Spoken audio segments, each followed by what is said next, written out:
Hi college algebra students. In this video we will be doing function composition, where we combine functions by plugging one function into another. The notation we use for that looks like this, which is read f of g of x, and that can also be written as f of g of x like this. So both of those notations mean the same thing, and in that case g of x is plugged inside of f of x. So let's look at an example. I like to write it the second way, f of g of x, so it's more clear that g is getting plugged into f. So I take my function g and I plug it into the x in f. So f is my outer function. Where I have that x in f, I put a set of parentheses. So f is like the outer skeleton. And then on the inside, I'm going to plug in g x squared minus 4. And then I simplify that. I don't really need those parentheses, so I get x squared minus 4 plus 7, combine like terms. That gives us x squared plus 3. And that's my final answer. Now the next one is g of f of x. So this time f is the inside function. So I'm going to erase what I wrote right here. And this time I'm going to take f and plug it into the x in g. So that little x, before it gets squared, I put a set of parentheses and then the square on the outside and the minus 4. So this time g is the outer function, and inside that x I replace x with x plus 7. And now to simplify that, I have to FOIL x plus 7 times x plus 7, which is x squared plus 7x plus 7x plus 49. And combine like terms, we get x squared plus 14x plus 45. Okay, so pause the video and try these next few on your own. If you want, you could just check my answer key in the notes if you don't want to watch me go through these, or I will go through them for those of you who do want me to explain it. Okay, hopefully you had a chance to try these on your own. For f of g of x in example 2, I'm taking g and plugging it into that x. So I get 3 minus x over x plus 1. And we can just leave our answer like that. I could get common denominators and combine those into a single fraction, but I don't need to. I'll just leave it like that. For the other one, g of f of x, this time f is the inner function, and it's getting plugged into g, which is the outer function. So I take 3 minus x, and I have to plug it in both places that I have an x, so here and here. So on the top, I'm going to get 3 minus x. On the bottom, I get 3 minus x plus 1. And I can simplify the bottom. The 3 plus 1 can be combined. That gives us 3 minus x over 4 minus x. And for example 3, we have for f of g of x, I take g and plug it into f. So I replace that x. We get the square root of x becomes x squared plus 5. And I can't simplify that. I'm not allowed to square root both the x squared and the 5 when they're separated by a plus. So that's as far as I can go for that one. Now for the other one, g of f of x, whenever I have that weird notation, I'm going to write it like this. So g of f of x is being plugged into g. So I'm taking this and replacing this x. So I'm going to put it in parentheses because it's raised to the second power. And in those parentheses, I plug in the square root of x plus 5. Now in this case, the square does cancel the square root, and we just get x plus 5. In this next example, we're going to do the composition of functions using graphs. In this one, we have an actual value to plug in. G of f of 0, I'm going to start by finding the inner part, f of 0. So I look at my f graph, and notice we have a graph labeled y equals f of x and another one labeled y equals g of x. So this lower graph is the f graph. So if I need f of 0, 0 is my x, so I go along the x-axis to 0, and the y value on the f graph there is also 0. So f of 0 equals 0. So I started with an x, and I got a y, or my output. So I put in an input, I got an output. Now that output or y value becomes the new x that gets plugged into g. So I take whatever I got there, and it becomes an x value for g. So g of 0, I go along my x-axis to 0, and I go up to my g graph, and this point right here has a y value of 5. So my output now, or y value, is 5, and that's my final answer. You could pause the video and try the next few on your own, or watch if you're still confused. So for this one, I'm going to rewrite that as f of g of 4. My first step is g of 4. So I go along the x-axis to 4, and I go up to the g graph. I'm finding g of 4, and g is up here. G of 4 is 2. And now that 2, which was a y value, becomes the new x that I plug into f. So I'm finding f of 2. So again, I go along the x-axis to 2, and then I go to my f graph, which is down below, and the y value is -2. And that's my final answer.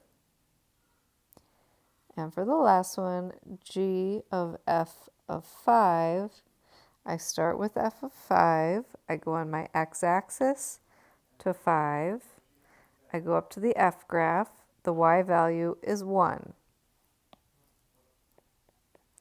Now 1 gets plugged in to g. So 1 was a y value, but then it becomes an x value for the next function for g. So I go on my x-axis to 1, I go up to the g graph, and the y value is 4.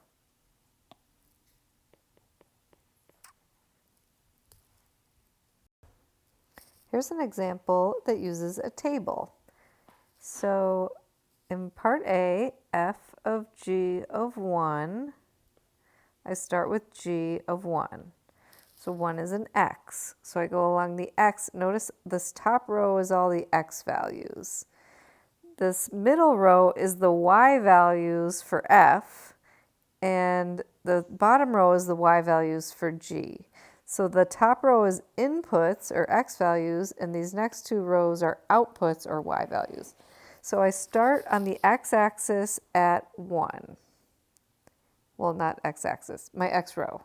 So I find the x value of 1, g of 1, I go down to this bottom row, g of 1 is 0. So my input is 1, my output is 0. Then I take 0 and I plug it into f. So now 0 was a y, it becomes an x. So I go on my x row, I find 0, and f of 0 is -1. Okay, pause the video and try the next two on your own. Hopefully you did that, but I will explain them anyways. Okay, so g of f of -1. I go to my x row first, I find -1. Oh, I'm finding f of -1, by the way, for my first step. So -1, I go to f, the y value is -3. Now I'm going to do g of -3. So I go to where x is -3, and I go down to g, and the y value is 8. And for the last one, it's g of -2. So I start with g of -2. I find the x value -2. I go down to g, and the y value is 3.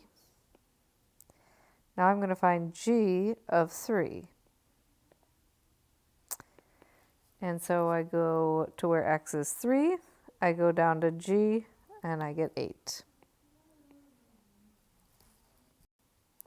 And here's a little more practice evaluating when we have functions. So we have, again, just like with the table and the graph, we have a number that we're plugging in. So I'm going to be finding f of g of 3. I start by finding g of 3. So I plug 3 into g of x, and I get 3 plus 1, which is 4.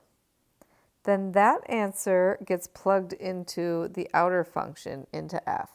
So I'm going to find f of 4. So I plug that into f, and we get absolute value of -2 times 4, which is the absolute value of -8, and that is +8. Okay, so go ahead and pause the video, finish this page, and then either check it on the answer key or I will explain it. Okay, hopefully you tried these on your own, so I'm going to go through them kind of quickly. G of f of -5. Start with f of -5. That is absolute value of -2 times -5, which is the absolute value of +10. And the absolute value of +10 is just +10. Now I plug +10 into g, and we get 10 plus 1, which is 11.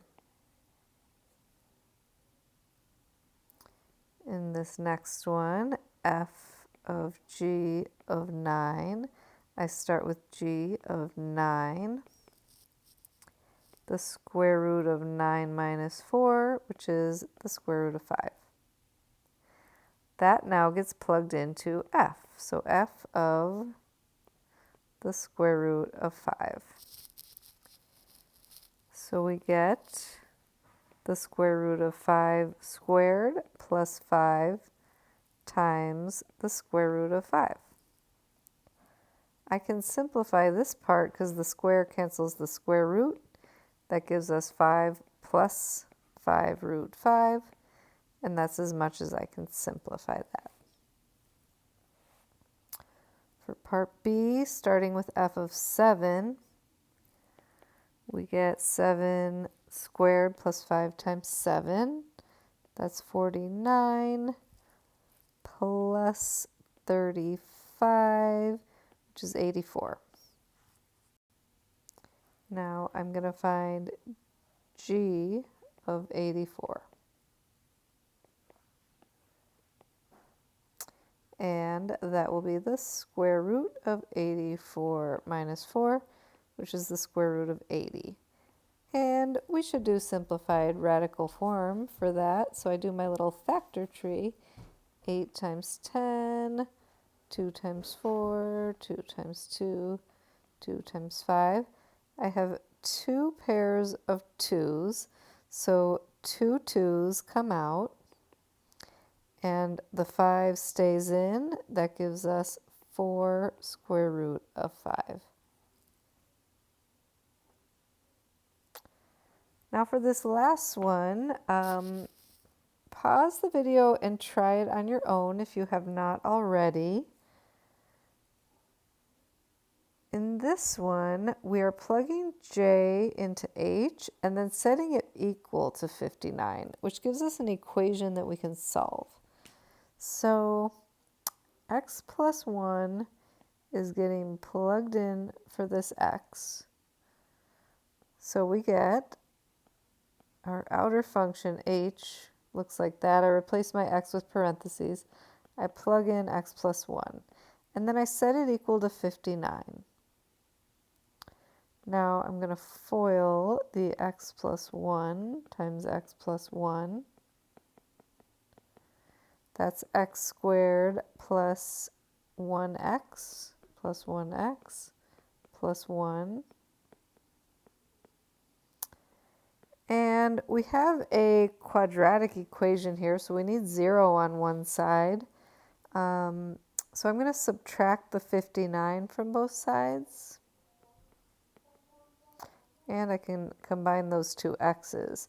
So I end up with x squared plus 2x minus 63 when I combine the positive 1, the negative 5, and the minus 59,